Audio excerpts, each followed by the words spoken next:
Hey, what's up, guys? It is Metagames GX here, and we are going to be talking about the branded extra deck, and in particular, we are going to be talking about the new star of the show, Light and Darkness Dragonlord. Of course, this card just came out of Infinite Forbidden as a new level 9 fusion monster that we can actually make in our deck through several different cards, such as Branded and White, Branded Banishment, and things even such as Cartesia. So I think that because when we are not able to make it through branded fusion, it's still a very good option for us. I want to talk about why, the different use cases, and the pros and cons of this card, and then just like show you guys so you guys and also talk about if it's going to be a Sanctifier replacement, because that's something that I've also gotten a lot of questions about. So let's just get right into it and dive right into it. All right, so the Light and Darkness Dragonlord is a somewhat controversial new card in Branded because a lot of people don't understand the card, and I'm here to kind of dispel a lot of myths with it, because Light and Darkness Dragonlord is a card that basically gives you, it's kind of like the old Light and Darkness Dragon if you're familiar with Edison format. This card gets basically an Omni negate per 1,000 attack points it has, because it gets rid of 1,000 attack points upon resolution, and it will negate the effect of the card. So whether it's a spell, trap, or monster effect that's activated, it's a quick effect, this card loses exactly 1,000 attack and defense, and if it does, negate the activation. So you're negating activation, not effect. So your opponent will be able to use it again, and it is mandatory. It says if you saw it, there does not say may or anything like that. It is completely mandatory. So a lot of people get confused with this card because they're like, how does this fit into Branded Despia?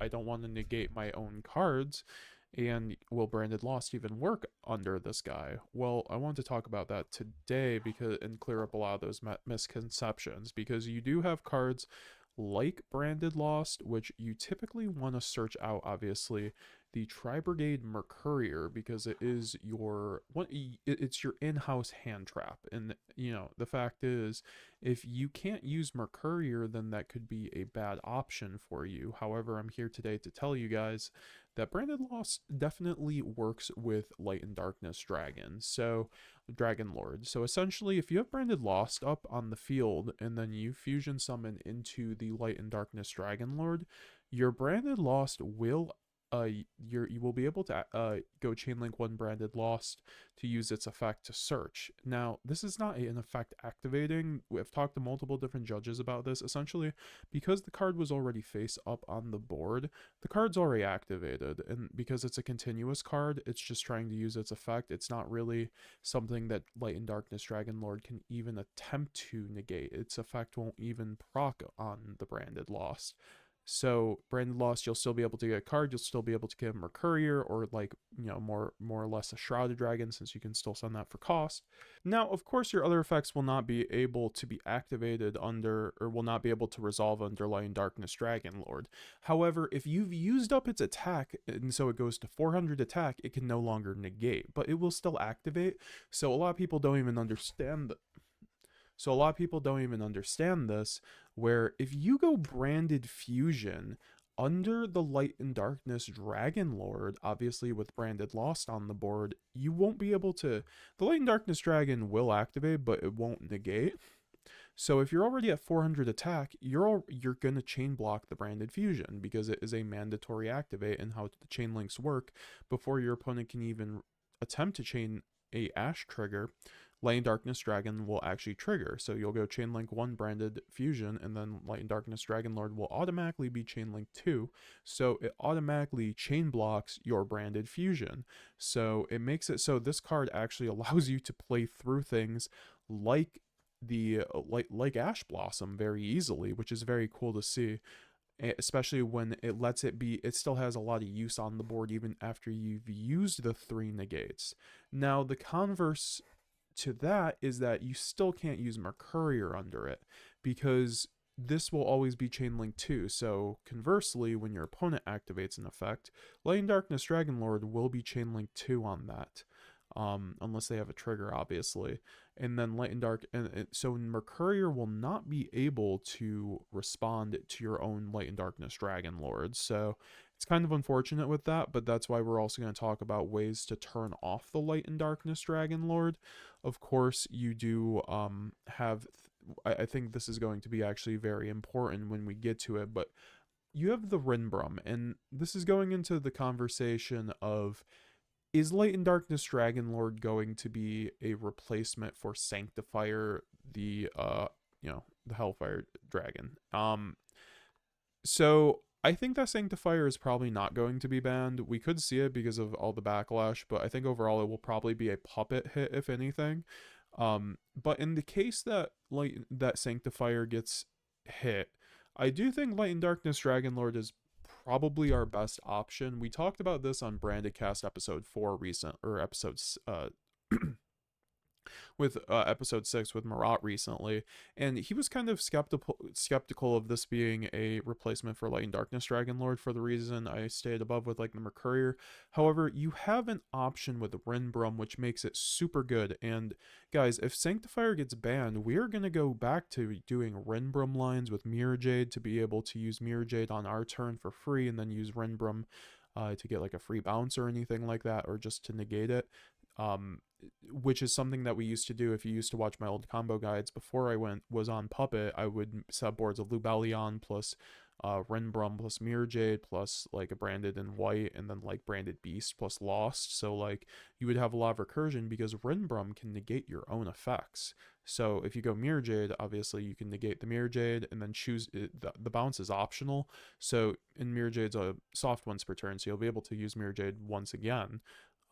So it's a very cool effect on that. It's a once per turn, but conversely, when you have the Light and Darkness Dragonlord, you're able to do the same thing. So if you need to turn off your own Light and Darkness Dragonlord, like let's just say for Mercurier, so like let's just say you used all your negates and you want to be able to use your Mercurier in hand, but you have no way to get it off your board, and maybe your opponent is doing something to stall out the game state. Well, I think it's important to know that Rinbrum can chain to your own Light and Darkness Dragonlord, and then you can use Rinbrum's effect to negate it and then bounce the Light and Darkness Dragonlord. And the Light and Darkness Dragonlord cannot chain onto the same chain link.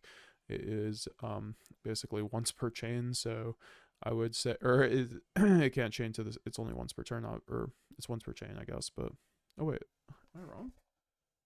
Yeah, no, it's once per chain.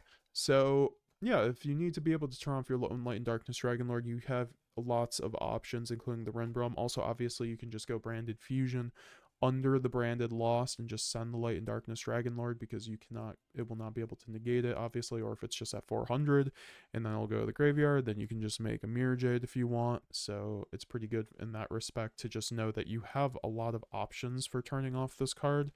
So is it going to be the Sanctifier replacement, though? I think it will be, because there aren't a whole lot of other options. There are things like Red Eye's Dark Dragoon, which, while are quite good, I think that Typhon has kind of invalidated that card, frankly. And you do also have just like the other, or just like Snake Eyes Engine, just being able to really power through cards like that. A single negate no longer really does it right now. Maybe if we get the power back down in the game, Dragoon would be a little bit better, but I think that for now, Light and Darkness Dragonlord is really, really good, and is definitely one of our best extra deck options. Obviously, if Sanctifier gets banned, we could do things like Masquerade, or even Magnum the Reliever, or an Albalinatus. Maybe I wouldn't say the Mastodon card would be that good, but I think that you have lots of options. But I think Light and Darkness Dragonlord fits into our combo line really well. It fits in the same Sanctifier combo line, that instead of going Sanctifier, you end up instead of red, you set Branded Banishment, so you can make this on your opponent's turn. And that's kind of segues me into, why is Light and Darkness Dragonlord good? Because I think a lot of people don't know how to play with the card. It's a very technical card. Like I said, you can't just make it with Branded Fusion. You have to make it with things like Branded and White. You have to also make it with things like Cartesia, and also Branded and Red also works for it too. These all summon level 8 or higher fusion monsters, so that's very important when when the monsters you can summon off a Branded Fusion, aka Lubellion the Searing Dragon and Albion the Branded Dragon. This card can only can only fusion summon level 8 or lower fusion monsters from your extra deck. So, and this is the same with Lubellion the Searing Dragon. So I would say that overall, that means that branded fusion is never getting to these unless you do the branded banishment line, which is totally fine. I think that's quite good. Um, which is just like our standard combo line with a single branded fusion, no matter what you get to it. And if you want to see that combo, I'll put it down below in the description where you did a combo guide, so make sure to watch that. However, I do think that our we do have lots of options between these three cards. However, the when you usually want to use Light and Darkness Dragon is when you've exhausted all your resources. Branded and White can get you Light and Darkness Dragon on your turn. I think it's good in a grind game to be able to make Light and Darkness Dragon with Branded and White, and this is a grind game card as I went over in my previous video. But I do think that overall you want to be making it with Branded and Red Cartesia on your opponent's turn or Branded Banishment on your opponent's turn by fusing off cards like Lubellion or the Bestial Lubellion with Shrouded Dragon, which is very easy to set up with Cartesia or with Branded in Red, obviously. Also, Titaniclad is a dark dragon, so if you have one on the board for whatever reason, but I think the more likely case scenario will be a Borreload Savage Dragon, like under Shifter, which is very common to end on like Lubellion plus, Albaz plus Cartesia plus a dark dragon can actually make a board of Borreload plus Cartesia, and then you can use the Cartesia to fuse off the Lubellion and then make the Light and Darkness Dragonlord, because they're both level 8 dark and light dragons respectively. So I think that's very important to know those combo lines, and I think that, it has very many use cases. I think the shifter lines are very important, which makes this card a very good anti-shifter card. It works very well under our 2-card combos for playing around shifter, because I think that a lot of shifter decks, obviously they're going neg1, and if they already have to use shifter, their deck is already not that great, to be honest. That's why they are shifter decks. They get to have a little boost from this really broken hand trap. If the best deck could run shifter, cough cough cash, it would be the best deck. So I think that having more options, having these multiple negates actually make sense. When you have the one pop with Borreload Savage, maybe you even get Stapelia if you have another card on top of that, but then you have the Light and Darkness Dragon after the Stapelia. That is 4 negates, and they're already down a card off a shifter, so you're putting them on one card at that point. So it's very good. I think that is very relevant with the Light and Darkness Dragonlord. And like I said, Branded Banishment being able to be set off a Mirage, or set off the Albion the Branded Dragon, reviving the Albion the Branded Dragon in the graveyard to then fuse off with the Lubellion by banishing the 2 and then going into the Light and Darkness Dragonlord is a very important combo line to know. I think that's the easiest way to make the card, but like I said, it interrupts going into Branded in Red, which I think is usually just a better option, but Branded Red really requires you to be able to search like a Shrouded Dragon, have this in hand, and then having the Lubellion on field, which always usually sticks on field, the Bestial Lubellion, and then just having this in graveyard. So when you're running 3 Albion the Shrouded Dragon, this is why I mentioned in my Branded and White guide, it's very easy to be able to have Light and Darkness Dragon be live, because you're always putting these cards in the graveyard. Same with Branded and White for that reason. It's counted as an Albaz, and it's a level 8 Dark Dragon, which is relevant for these purposes with Light and Darkness Dragonlord. So I think running 3, which has become the standard in Branded, is very important. It makes it so that Light and Darkness Dragonlord is really broken in Branded for that reason. Also, it has some board breaking capabilities, and the fact that if you do all your combos and then go into the Light and Darkness Dragonlord, that's why like Branded White could even be used offensively in that reason, to be able to stop battle phase effects or anything like that. Like for that reason, the card's very good against Tenpai.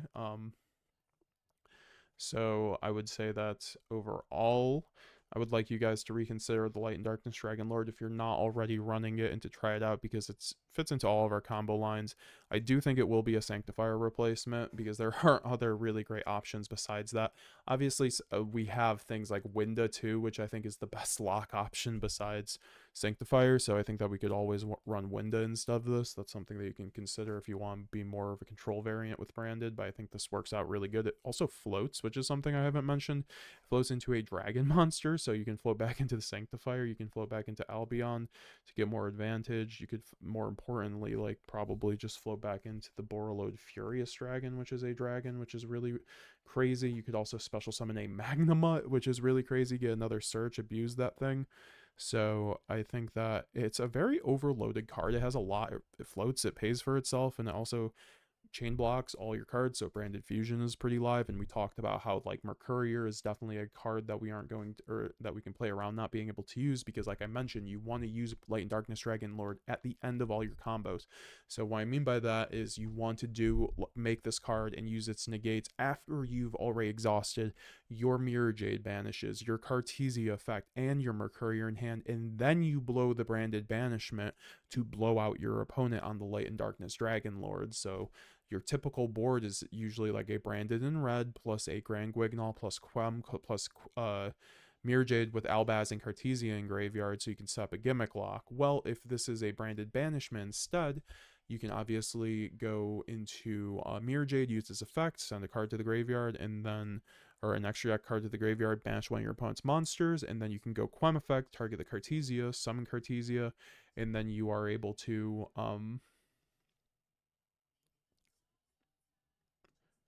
then you're able to go Cartesia effect, and then you could search a card. You can get another Mercurier, so that's another negate. That's 2 negates. And then if you have something like an additional branded red on top of the other thing, you can obviously loop that Mirror Jade instead of, you know, if you were able to end on Cartesia and Quem, you can loop that Mirror Jade right there. So that's 2 banishes. And then you are obviously able to, with either the branded and red, go into a into Chimera, and then obviously after all those are done, you go into the Light and Darkness Dragon off of either the red that you haven't used, if you didn't already use it that turn, or a branded banishment. So I think that's very important. I also do have the Stellar out right here because I do want to mention it fits really nicely into the Light and Darkness Dragon combos, like Stellar plus Brand White or Brand High Spirits. I've already mentioned this combo. I'll show in the combo guide if you guys want to go see it. Link down below. Make sure to like, unsubscribe if you aren't already. Road to 7,000 subscribers. I do think that a Stellar fits in really nice and makes this card very, very makeable. And running all the Dark Dragons mean you get to use Brandon and High Spirits, which is one of our best extenders. It's like Nadir Servant, except it's searchable. We just have to send a card to the graveyard, but we get way more advantage than this off of Nadir because we can search any card in our deck and still send a card to the graveyard from our extra deck to set up our graveyard to extend on our opponent's turn. So the fact is you're going to be maxing out on Dark Dragons when you're running this card, or Light Dragons for that case, and that means Brand High Spirits is Omega Live. So I think that when you remember all those things, you know, remember Rinbrum can turn off Light and Darkness Dragonlord if you need to be able to do that, which makes it so you just have to be smart. You know, you guys just have to remember, be smart with the card. It's a very technical deck, or technical card for a very technical deck, which is branded, obviously. So I think that just be careful when you make it, you know, exhaust all your resources, then go into it, and you'll do just fine with the card. And then, you know, remember your options to turn it off, obviously, and you're going to see a lot of success with this card. My friend Steven Outley just top 8'd a regional with this card, and I think that we'll see this card going forward a lot more. So with that being said, guys, make sure to leave a like if this video gets 100 likes. We'll continue this series where we just go really in depth and with certain branded cards. And yeah, guys, so comment down below what you guys thought of the video, and we will be seeing you guys later.